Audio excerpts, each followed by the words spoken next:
What's up, everyone? It's Javier. I am going to prepare an espresso para el susto, as we say in Spanish. We have elections in Mexico this weekend, so I'm preparing an espresso in order to, relax a bit. And I am also testing something crazy. So this is my Flair. This is my device in order to prepare delicious espresso. I'm moving things up a bit. Woo! So it's a manual lever machine. The benefit is that I can create delicious espresso without it being too expensive. And I am testing today a way to preheat my brewing chamber. The problem with this machine, in contrast with an usual electric machine such as this one, is that you have to do more work. It's a manual machine, including preheating your devices. If you don't preheat your devices, it will be sour, possibly. Okay, so usually I have another way to preheat my devices, but yesterday, Julian, a local roaster from Pólvora, a very good roasting company here in Mexico City, he suggested that I could try this, getting my brewing chamber from the Flair inside this pot. And yeah, I can see a benefit here. Usually I am reaching a preheat temperature of around 85 Celsius in my chamber, but now I am seeing that I am reaching possibly more than 90 Celsius.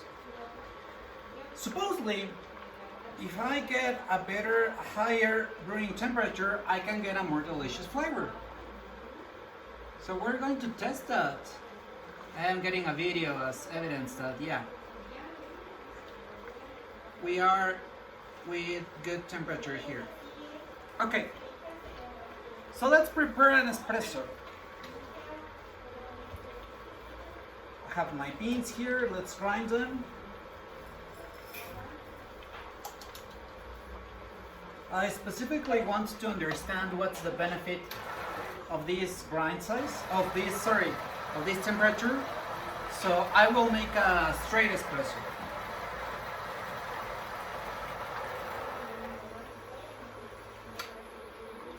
I have grinded my coffee.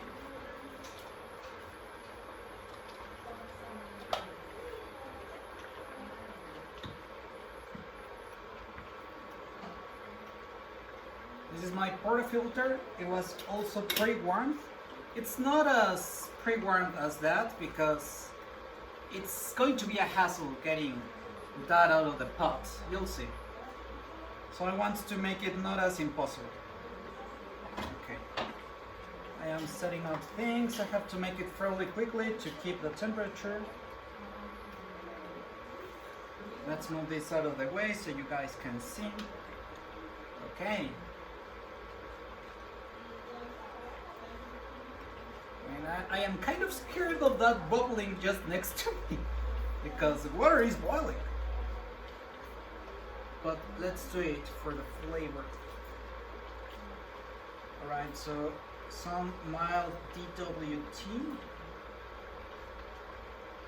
I want to get a flat, even bed to compress. Now, I am still going to use this. Now our tamper.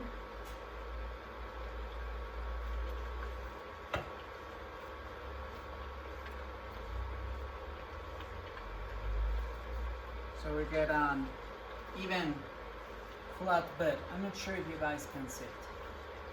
Okay, now things get crazy, but let's do it. So we need to fish that out of there. I have my oven mitt here. I have some tongs. Let's do it.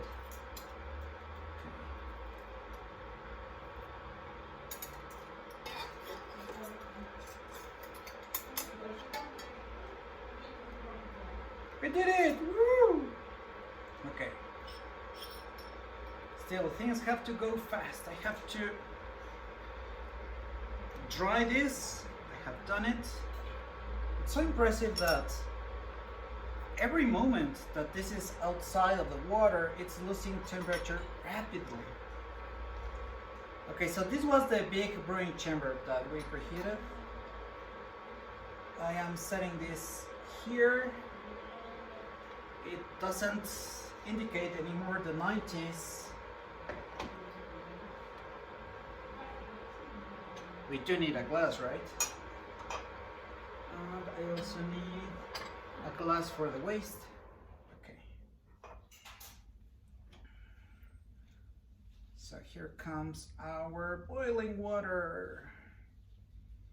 If this were not preheated, let's say if this were in the 70 degrees Celsius, as soon as I pour my boiling water, it would immediately start losing temperature.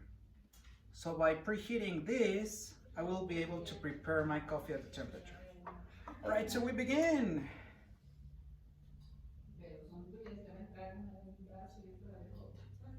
So this is the device. This is how it's a manual espresso machine. And the suspense is that I have to dial in the shot. It's pouring way too slowly. I mean, it's coming, but it is a slow drip. So what does this mean? It means that I have to grind coarser next time. With espresso specifically, you have to, they say, dial in the shot. I haven't prepared this bean in espresso, that's why I don't know exactly what grind size I need. But I still want to taste how would it taste when I have preheated in such an intense way.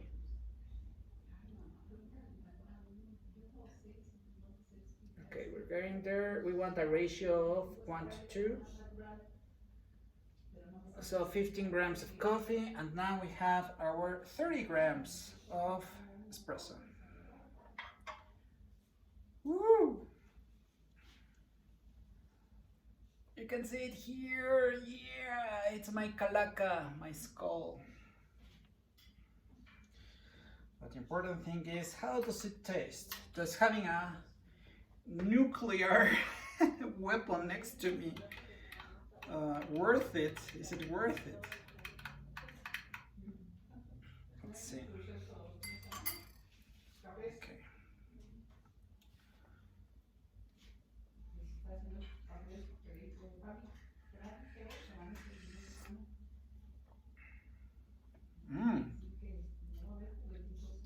I do perceive a bit more nuance.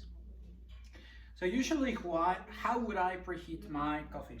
Usually, these devices that I showed you here, I would have, as Flair recommends, my funnel. And on top of the funnel, I would have my parts. But with this process, I wasn't hitting something hot enough. And with this process, I did get a higher temperature. So I am validating that, yeah, as experts recommend, like Julian, I am getting more nuance in my flavors.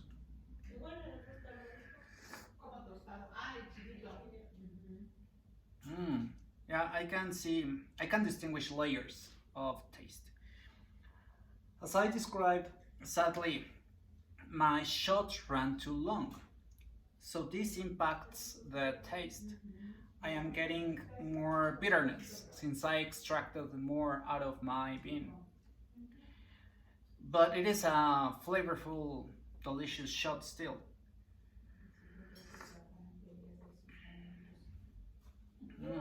I especially get some almonds, an almond taste. By the way, this is the bean. These are the beans. They are from Cucurucho, a local roaster here from Mexico, and it is their decaf. I struggle to find decafs, good decafs. I It is a shame that they don't respond my questions. The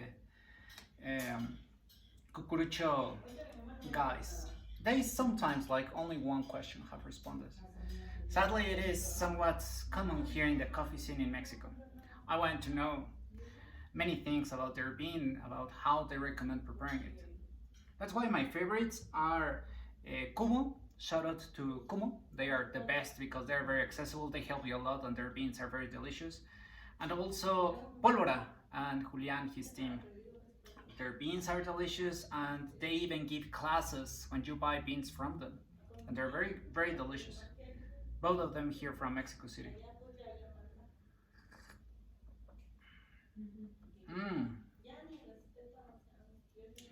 Okay, so, well, it's very good that the flavor is good.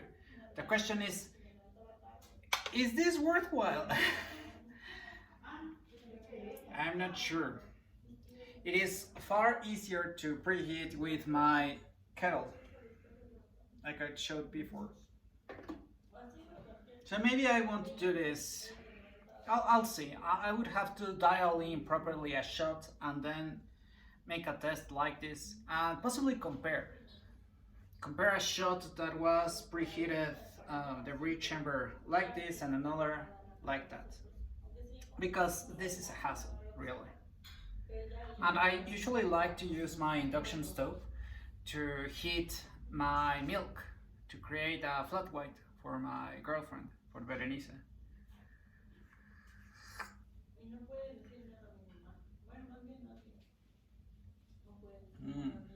It is good. Usually I will dial this a bit longer, possibly. Maybe I'll still do that. So I still have some water here. I won't do that because it's been like a few minutes and therefore the water has been in contact with the coffee and potentially extracted very bitter notes. By the way, my girlfriend watched the other video and reminded me that you say amargo with bitter. I always forget that word.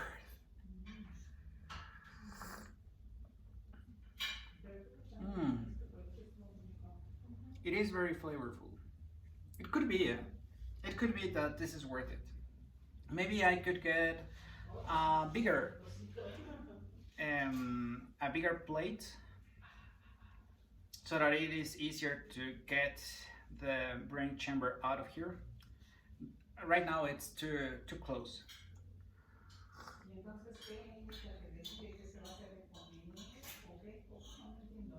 Oh yeah.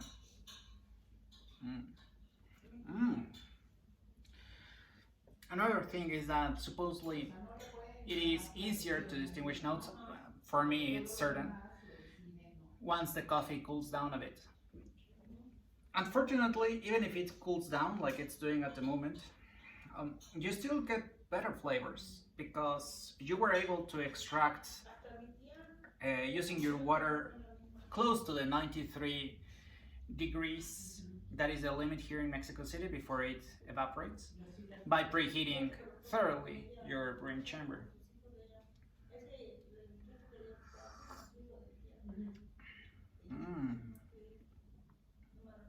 Oh yeah, this shot is really good. I get chocolate notes, I get almond notes.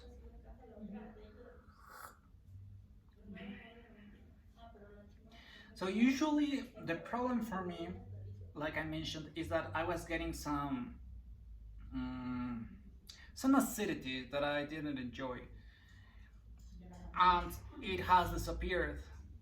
Partly because I'm pretty sure this was way too fine. The finer you go, the more bitterness and the less acidity.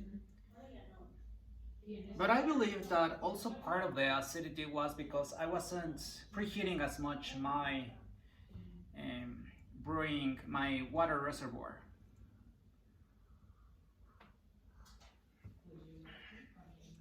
Oh yeah, I am as happy as my calaca. Okay, so I am prepared to vote this weekend. Take care, guys. It was an interesting experiment.